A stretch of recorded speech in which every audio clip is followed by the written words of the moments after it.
Yo, what is good? It's your boy Ty here, back with another video. If you are new here to the channel, welcome. If you are returning, what's up? Today, I just wanted to talk a little bit about a kind of crap hits the fan, shit hits the fan setup, and kind of just go over some things that I would probably change and do to my current setup if that event were to happen. But before I get into the video, if you have not already subscribed to the channel, go ahead, subscribe to the channel. If you like gun content, hit that notification bell so you can get notified when I push out a new video. And if you like today's video and it helps you out a little bit or anything like that, kind of give you some new ideas, hit that like button as well. Push that message out there so we can get that message out there to everybody in the community. All right, so you guys have seen this before. This is my Ruger AR-556. It doesn't look like a factory one. And for the record, this is clear. There's nothing in here. So I just kind of want to just run down and talk about some things as far as this setup goes. If things were to hit the fan and if I just had to grab one and go.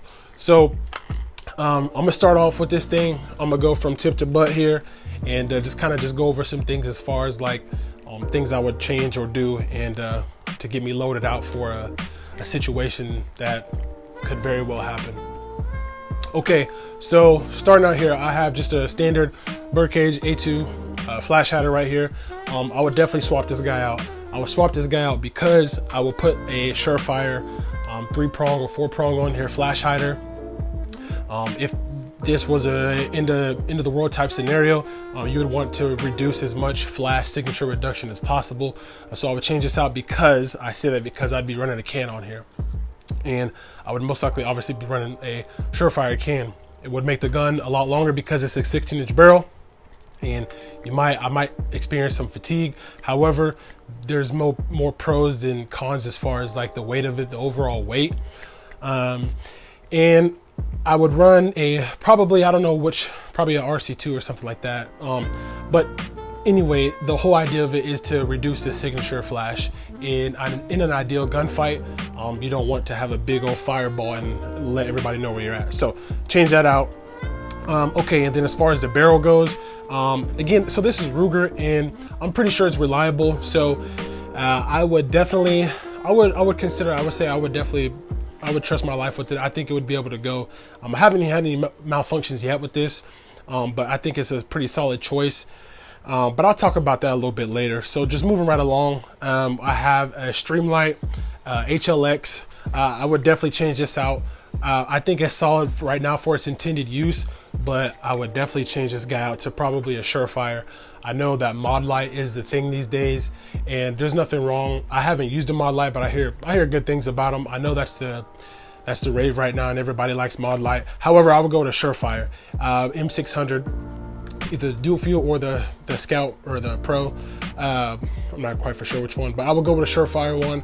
It's battle tested, it's proven. I know the mod light's better, and I know overall it's a good light, but I would go with something that's battle proven and tested, and it's still a good light. So that's what I would change out here. I'd probably change out this section here as far as like how I have it mounted to the gun, and go with something else. I'm not sure. And then I have the Magpul Imbus, just the regular ones. I would definitely swap those out as well. So I would definitely swap them out, and I would probably go with honestly go with a fixed front sight, either Daniel Defense or like a Troy sight or something like that, as far as like what I would do if I had to change this out. And then kind of back to the light system here. I apologize, I'm kind of just going all over the place, but this cloud defense mechanism here is pretty nice. I'd probably get the Surefire one for the pressure switch. Maybe not though. Actually, yeah, I probably would. I take that back. I apologize. I would definitely go with this here. I like how it's mounted on here. I like how it seats in there pretty securely, and I think it's good to go.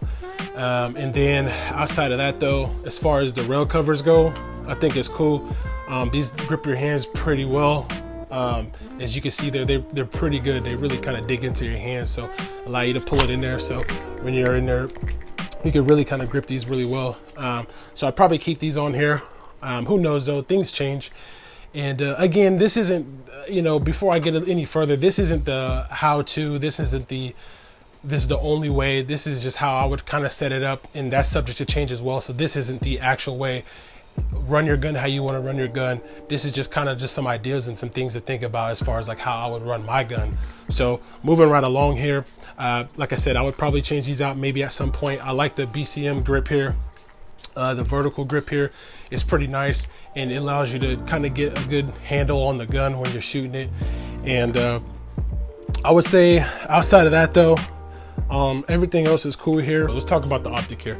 So this is just a SIG Sauer Romeo, and it's a budget option. I wouldn't take this in the field though. If shit really did hit the fan, I wouldn't take it in the field. It's a great optic. I'm sure it'd probably be fine, but I'll probably go with something that's battle proven as well, like an EOTech or something like that. Or honestly, and maybe pair it up with like a magnifier.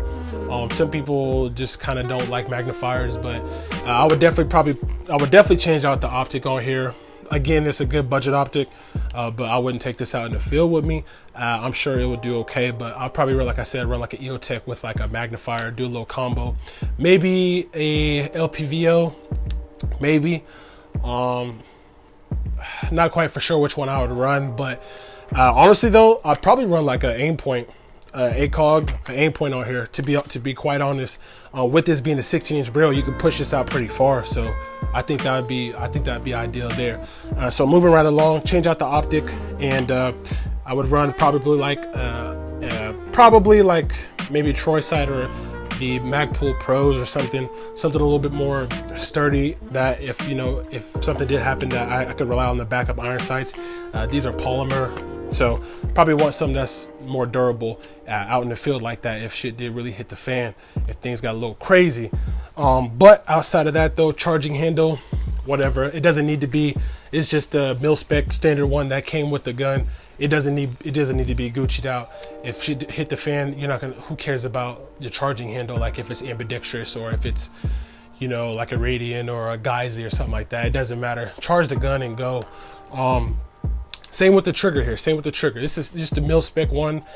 It's a trigger. I don't think that like if stuff really did go crazy, if the other guy's really gonna have an advantage because he has a Geisy trigger or something like that. I mean, that's just one of those things where it's like, cool, you can have that on there, but if you get outgunned or whatever, etc., and it just goes back to training. So trigger, I would definitely probably leave the same. I mean, it may be one of those things where I would swap out, maybe, but probably not. And then a lot of people like the bad lever and stuff like that to throw on here. Maybe at some point I might throw a bad lever on here just to get a little quicker reload speed and stuff like that. A lot of people find that very useful. So maybe that might work. And then as far as like the safety on here, ambidextrous safety, don't really care about that. Like that stuff's just like Gucci stuff. You ain't gotta throw that stuff on there. So I'd probably leave it as is. I do like this angle grip. I do like this grip, the Magpul on here. This is the K2. I do like that. I like I haven't really tried the B5 one. That one's pretty solid. I like the BCM one, but this one, the K2 is solid as well. And then moving right along, nothing here, nothing really with the buffer or anything like that. But then you got the stock here, and I think the B5 system stock is pretty good. And I tried out a few stocks. If you want to check out my stock video where I talked about a few different stocks, and I'll make sure I link that video as well. But the stock here, I think that it's just one of those things where I can get a good cheek load on it, really get on the gun, and I think that would be very helpful. I wouldn't change that out if stuff did hit the fan.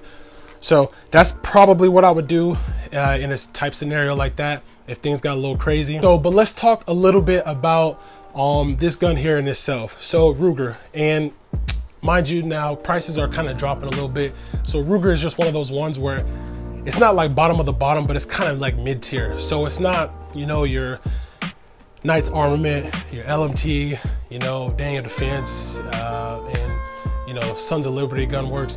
It's not those guys, okay? But it's a good, pretty middle ground. And this is my first AR, so I didn't know how much I would shoot it, blah blah blah. And I didn't know, I was like, man, I don't know what I'm getting myself into. And I didn't know really kind of, I just didn't know. So I was like, man, let me go some middle, not the bottom of the bottom.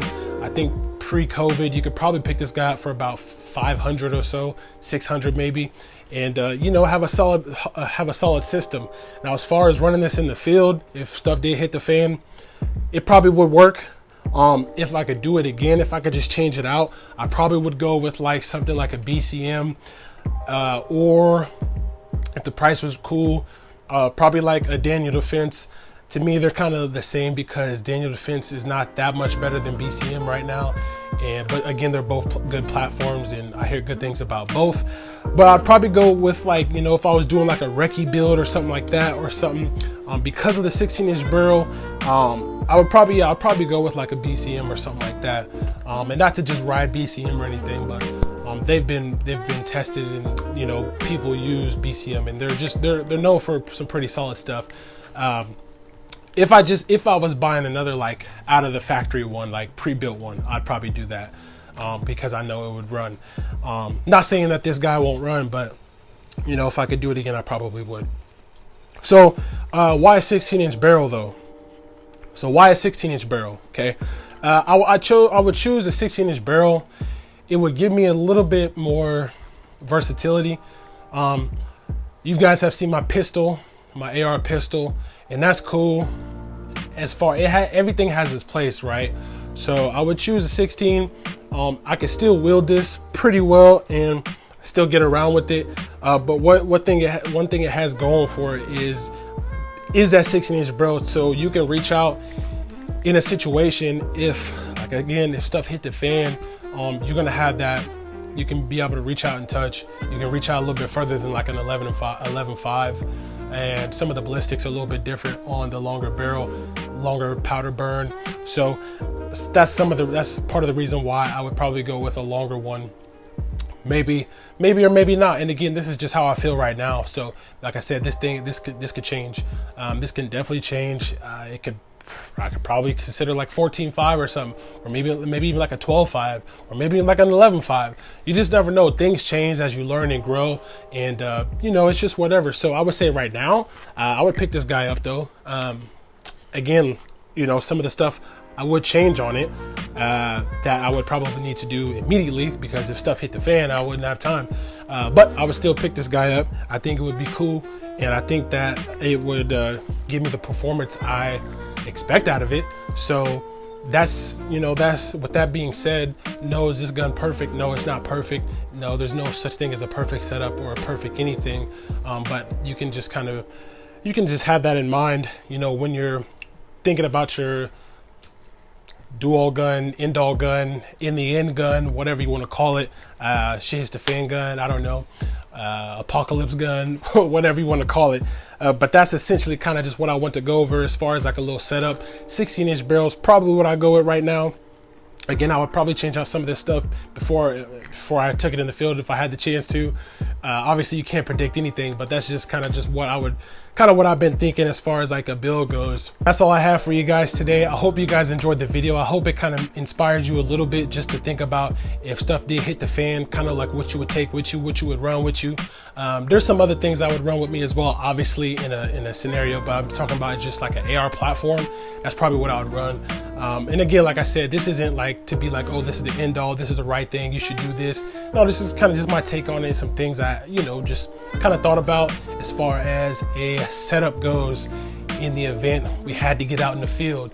So with that being said, if you enjoyed today's video, hit that like button. Again, sub up to the channel, karate chop that notification bell when I post a new video. I'll try to post a video every week, but if I don't get one out, just be expecting one to be coming the next week. So that's all I'll have for you guys, and appreciate you guys stopping by. Stay safe, stay ready. It's your boy Ty. Peace.